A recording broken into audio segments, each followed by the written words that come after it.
So you spent the whole weekend planning and brewing what was supposed to be a mind-blowing IPA. You did everything by the book. You selected the best hop varieties money could buy. You pitched a boatload of healthy yeast. You hit your numbers on brew day, but when you lean in for that first glorious sip, something is just wrong. Instead of that juicy tropical fruit bomb you dreamed of, you get a whiff of something kind of funky, cheesy even, or worse still, that dreaded sweaty gym sock. You figured, hey, I'll just add some more hops next time, but that only seemed to make it worse. Well, I'm here to tell you that it's not you, it's your hops. And in this episode of Quality Focused Pro Brewers, we're going to talk about the 5 mortal enemies of IPA hops and how exactly you fix it so you can finally get that clean, vibrant, pro-level hop character in your IPA every single batch you brew. Let's get brewing. G'day brewers, my name is Hendo and I'm a brewer coach and mentor from the Rockstar Brewer Academy. I help home brewers and pro brewers from all over the world who struggle to find reliable brewing knowledge to brew world-class beer. So let's start with the most offensive and downright disgusting off flavour that you can get from hops and can wind up in your IPA. It's that unmistakable funk of stinky cheese or even old sweaty gym socks. If you've smelled this in your beer, congratulations, you've met our first enemy, which is isovaleric acid. This compound is public enemy number 1 in any hoppy beer style. Now, you might find it in teensy acceptable amounts in some very specific styles, like in certain sour beer styles where you might use aged hops. But in a West Coast or hazy IPA, it's a complete batch killer. That aroma is so aggressive, it just steamrolls all the beautiful, fruity and delicate notes you were actually going for. So where does this nightmare off flavour come from? The answer is brutally simple. Old, poorly stored, oxidised hops. Hops that are packed with alpha acids like humulone, which give your beer its bitterness. But when you expose hops to their greatest foe, oxygen and heat, those alpha acids, they break down, and one of the nastiest byproducts of that decay is isovaleric acid. Think of your hops like produce. You wouldn't leave lettuce on the counter for 2 months and expect a crisp salad, right? Hops are a delicate crop, and the second they're picked, the clock starts ticking. Oxygen is the main villain here for your hop pellets. When you buy a bag of hops from the grower, it's been sealed and flushed with nitrogen to keep it safe. The moment you break that seal, however, the oxygen rushes in and the decay begins. Now, if you just fold the top over the foil and then wrap it in some tape and toss it back in the freezer, you're practically inviting isovaleric acid into your beer. All that trapped oxygen is a perfect recipe for disaster. So how long does it take for exposure to oxygen to damage your hop pellets? Just 90 seconds and the damage starts to occur. That means that you might be causing the isovaleric acid in your hops and your beer, but it also means that if your supplier or your local homebrew shop hasn't done the right thing and meticulously kept the oxygen away from your hop pellets, those hop pellets might already have isovaleric acid in them when you buy them. Now, before I dive into how to stop cheesy and sweaty off flavour in your beer, could you just check to see if you're subscribed to the channel? Subscribing is free and it helps to ensure that you get notified when I release a new episode. And we're about to hit a big milestone. I love taking the team out to celebrate with a few beers, so if you could help us there, I'd really appreciate it. So, how do you fight back against the cheese and the sweat? It's all about the smart storage of your hops. Hops need to be kept in an oxygen-free package. Now, the gold standard is a CO2 purger your bag and a vacuum sealer. Seriously, these are one of the best investments a serious brewer can make. Purging with CO2 and then sucking all of the air out of that bag dramatically slows down the oxidation of your hop pellets. And if you don't have one, another way that you can do it is to use a Ziploc bag and then float the bag in water just so it squeezes all the gas out. And it's better than nothing. But a vacuum sealer is absolutely the king here.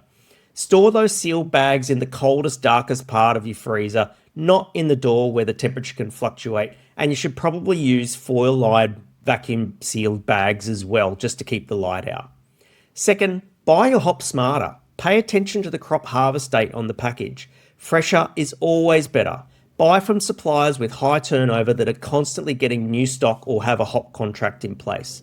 Look for suppliers who list the crop year. That mystery hop clearance sale might seem like a bargain, but if the hops are 3 years old, you're just buying a bag of future cheesy, sweaty flavour. Next, if you're a pro brewer, use whole foils of hops when doing your whirlpool or dry hop charges. Hop growers have invested heavily in packaging technology lately, and they can be trusted to ensure that your hops are free of oxygen. Finally, and this is the most important part, use your nose.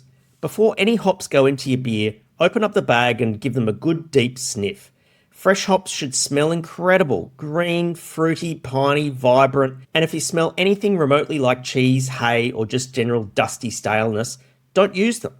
You can't hide that flavour once it's in your beer, and it will ruin your IPA. Sure, it's painful to toss a bag of hops, but it's way better than dumping an entire batch of beer you just spent money brewing. Alright, let's move on to the next villain. This one's way more subtle than the cheesy sock demon, but every bit as destructive. This is the off flavour that can quickly drain the life from your beer, and I'm talking about oxidation. Now, all brewers know that oxygen is the enemy of hop aroma and flavour, and if you choose to brew hoppy styles of beer, then your threshold for oxygen ingress in your beer lowers dramatically. The classic sign of an oxidised IPA shows up much faster and in different ways. You'll notice that the punchy, vibrant hop aroma you had just a couple of days ago at kegging has just vanished. Over time, it'll be replaced by a dull, muted, and sometimes weirdly sweet character, like old forgotten hard candy, or sometimes people describe it as sherry. And in extreme cases, the beer might even darken and get a sad grey-green or even a brownish tint. This is the same chemical reaction that causes a slice of apple to brown on your kitchen bench. The bitterness gets harsher over time, and the whole IPA just starts to taste just stale. You see, brewers, we've got a tumultuous relationship with oxygen. We don't want it in the kettle due to hot side aeration, but then we need it at cold side for yeast health at the start of fermentation, after knockout. But then, after that, it's the most critical time for an IPA, because once fermentation has started, from that point, right up until we drink the beer, we want to keep the oxygen out. So while the yeast are actively fermenting, they're actually your best defense against dissolved oxygen, because they gobble up oxygen and they create CO2. But once the oxygen is depleted, your beer becomes completely defenseless, and it's your job as the brewer to keep the oxygen out. Every time you crash chill, every time you transfer a beer, every time you pop the lid open or dry hop port just to take a peek, you risk introducing oxygen that immediately attacks those delicate hop compounds. And the number one point of failure for both home brewers and the pros, it's dry hopping and then packaging. Think about it. You open up your fermenter and you cause turbulence in the headspace that lets that protective CO2 blanket above your beer escape. You dump in your dry hop charge and you drag in the air with your hops as you're throwing them into the top of the tank. That oxygen dissolves into your beer and it starts its dirty work, dulling those hop aromas before you even get the beer into a keg.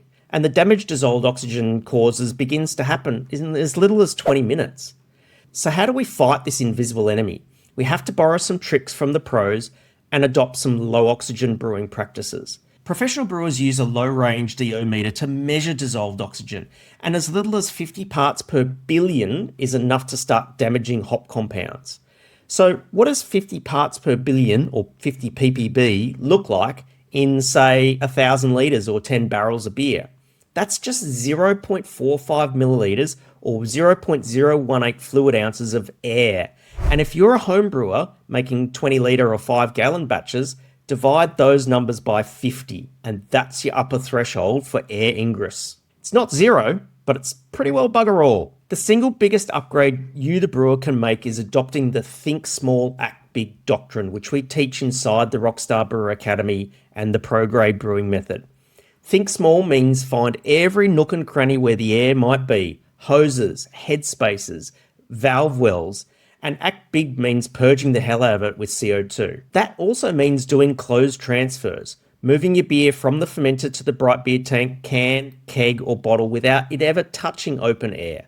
For a high quality modern IPA, it's a non-negotiable. Using CO2 pressure to purge transfer lines before your beer goes through is a great start, because if you calculated the volume of the transfer line itself, you'd blow your DO budget straight away. Now, what about dry hopping? Think small about the headspace and find a way to use CO2 to act big and deal with it.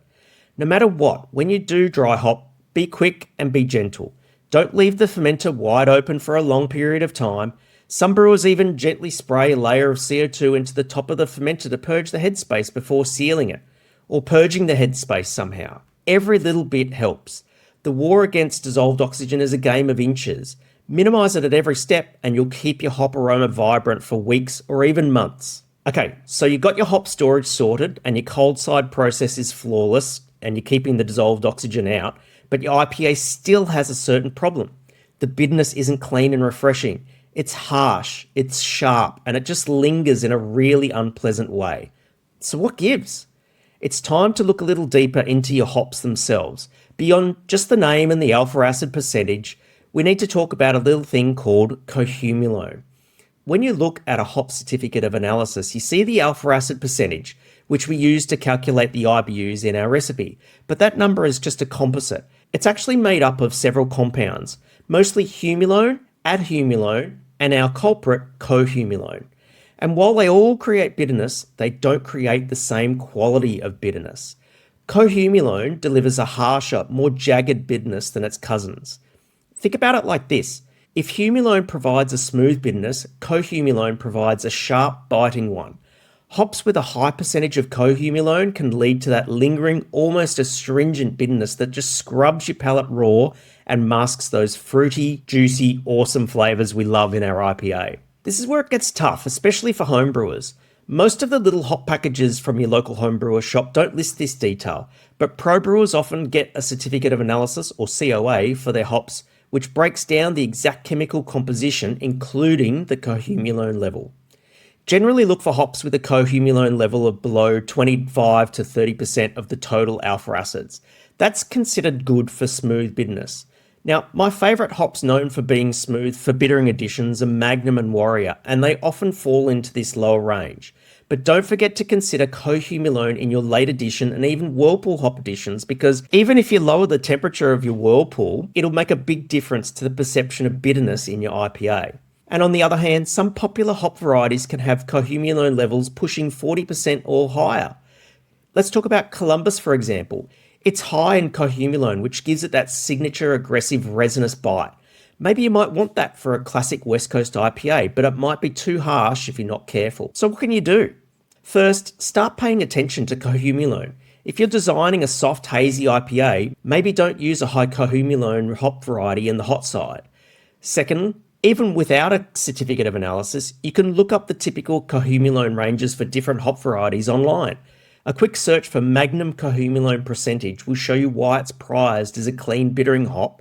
It has high alpha acids but relatively low cohumulone. Third, think about where you're using your hops. Small bittering additions of a high cohumulone hop early in the boil is not a good thing, as are huge late boil or Whirlpool additions of that same hop, as both could add a lot of harshness to your bitterness. For those big Whirlpool and flavour additions on brew day, leaning on lower cohumulone hops can help keep the bitterness pleasant. It's not that high cohumulone hops are bad, it's just that they're another tool to help you shape the flavour of your IPA. The key is to understand what they do and use them deliberately. Now, so we've spoken about the hops and how you can handle them. Now let's talk about the canvas you're painting on, your water. You can do everything else perfectly. Use fresh hops, nail your transfers to keep the oxygen out, pick low cohumulone hop varieties, but if your water chemistry is wrong, your IPA will never truly shine. The character will feel muted, muddled, or just plain flat. When it comes to IPA, the secret water chemistry weapon is the sulfate to chloride ratio.